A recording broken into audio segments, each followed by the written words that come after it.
Canucks fans, help me out here. Do you agree with me when I predict that the Canucks will actually make the playoffs this season? Or am I suffering from some sort of distorted view? And I bring that up because obviously I've had a lot of time to reflect with my ruptured Achilles tendon, not really doing a lot except thinking. And I'm here in beautiful Langford looking over Victoria, a wonderful view here. We're here for our annual golf trip with the guys. Anyways, so I'm thinking about view, short-term view, long-term view, clarity of view. And you guys know in my recent streams, especially when talking about the signing of Pius Suter and the fact that I think the Canucks are so much better in a lot of areas on the roster, I've been proclaiming that I think the Canucks will make it to the playoffs. Not like third in the Pacific level, but maybe as fourth or fifth in Pacific as the first or second wild card, presuming that the Central Division only places 3 teams. And I want you to be honest with me. I want to know your thoughts. Do you think the Canucks, as currently assembled, do you think they're good enough to make the playoffs? And a couple of caveats here. Obviously, there could be a lot more changes to the roster, although I don't think so. There could be more changes to the roster before the season starts. And obviously, it depends on how well the Edmonton, Vegas, Seattle, LA, Calgary's of our division do as well. So I get that.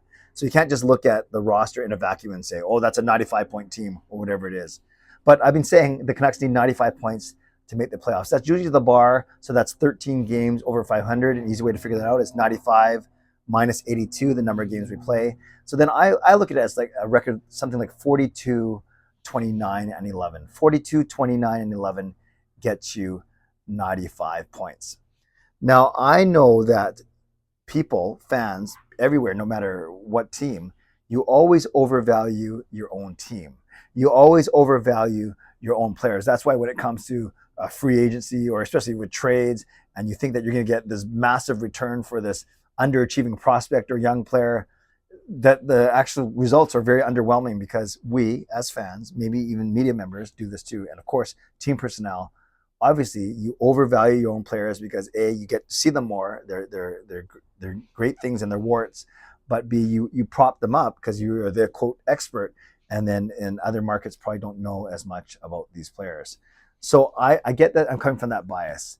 I'm the founder of the GLCPC, the Good Looking Canucks Positivity Club.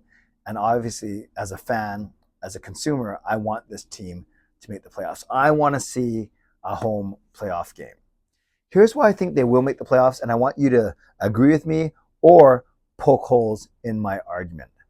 Quite frankly, they're going to turn over 1/3 of their active roster. On D, we know I'm counting Filip Hronek as a brand new player because we only saw 4 games of him. So you're basically bringing in Filip Hronek, Carson Soucy, and Ian Cole, and one of Akito Hirose or Christian Wolanin or Matt Irwin. So you're bringing in 4 defensemen. The only holdovers from last year are Quinn Hughes and Tyler Myers. So gone are Oliver Ekman-Larsson, Luke Schenn, Kyle Burrows, Riley Stillman. So you're bringing in 2/3 of your defensemen on your active roster are going to be brand new, likely an opening night for the 6 defensemen. And actually, Tyler Myers, if you remember, didn't even start last season. So technically, 5 of the 6 defensemen, but let's go with 4, are going to be new players. Then up front, you are much deeper down the middle. Behind Petey and Miller, you now have Pius Suter and you have Teddy Bluger. Now, you haven't done much around the wings because of all the holdovers from last year. Kuzmenko, Besser, Garland, Beauvillier. You got Hoglander and Podkolzin pushing to make the team. You have Rick Tockett's favorites in DiGiuseppe and Dakota Joshua. So I just named 8 wingers right there for 8 spots. And that doesn't even include, hopefully, a healthy Ilya Mikheyev. So if you add Suter and Bluger to the 4 defensemen I named, now you have 6 of your 18 skaters are going to be brand new players to this club. And Mikheyev, yes, he played 2/3 of the season last season, but I don't think we saw anywhere close to the true Ilya Mikheyev. So I know you can't add him as a new player, but kind of with an asterisk, I'm going to mention him as well. So if you're talking about Hronek, Cole, Soucy, Hirose/Wolanin/Irwin in the back, and then Suter and Bluger basically replacing Dries and Oman. You could say, even though Oman and Dries are still part of the team, but they're going to be bumped down. And I get that we lost Horvat, but that's a midseason. We can't really, even though I'm using that rationale for Philip Hronek because he was injured, you can't use the rationale that they're replacing Horvat because Beauvillier technically and Ratu replaced Horvat. So all to say, at least six of the 18 skaters are on opening night will be new additions to the roster. And one thing that you notice about at least 5 of those skaters, they were all brought in to help the penalty kill. What was the number one weakness of the Vancouver Canucks last season? Their penalty kill. Historically bad. And in Hronek, Soucy, Cole, Bluger, and Suter, you have 5 players, all 5 of them, who were integral parts of their former club's penalty killing units, sometimes playing up to 1.5, 2, even 2.5 minutes a game on the penalty kill. So does that mean that Suter and Bluger can help alleviate some of the minutes from Pettersson and Miller on the PK? Yes, you love PD and Miller's potential to score, but I'd much rather have them have that energy, save that energy for when they're even strength and on the penalty kill.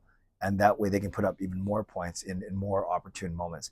Penalty kill, you're not expected to score. You're expected to keep the puck out of the net. And that's something the Canucks couldn't do 3 times out of 10 last season. So not only do we have the new players, but 5 of them specifically can really help our penalty kill, which was our number one weakness last season. I know we've talked a lot about health. If Demko's healthy, that's a huge difference as opposed to last year where he got injured by December, and then you're trying to figure out Delia and Martin for the rest of the season. You also have Silovs pushing up, so it could be a battle between Archer Silovs and Spencer Martin for that backup spot. Regardless, you're going to need that backup to win 10 to 13 games this season. The starter wins 30 of his 55, and there's that 42 wins that I was talking about. So we need Demko to stay healthy. We need a backup goaltender to actually win some games, half the games he plays. We need a better penalty kill. And overall, I know I wasn't sold on him when he came, but I am sold on Rick Tocchet now. The way he communicates, the way he preaches discipline, structure, systems. And I really think that the players enjoy playing for him. So I threw out 3 or 4 things right there. Penalty kill, goaltending and health of Demko especially, and then 1/3 new players, and then a full season under Rick Tocchet. So for those reasons, among many, I'm hopeful that the Canucks will make the playoffs. Like I said, I don't think they're going to unseat Vegas or Edmonton, and maybe one of Seattle or LA is going to be too tough to catch, but we're going to have to really push to catch the other one of those two to try and get to 4th in the Pacific. So Canucks fans, let me know what you think. Is my view clear like today, or is it distorted like a pollution-filled morning in Vancouver? Let me know your thoughts. Will the Canucks make the playoffs? Do you think they will?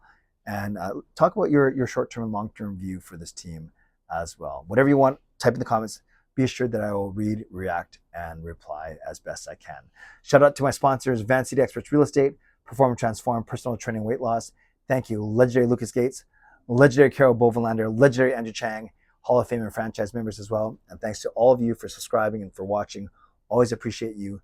Never take you for granted. On your way out, subscribe, like the video, become a member, upgrade your membership, or leave a tip, and leave a comment down below your thoughts on my view of the Vancouver Canucks.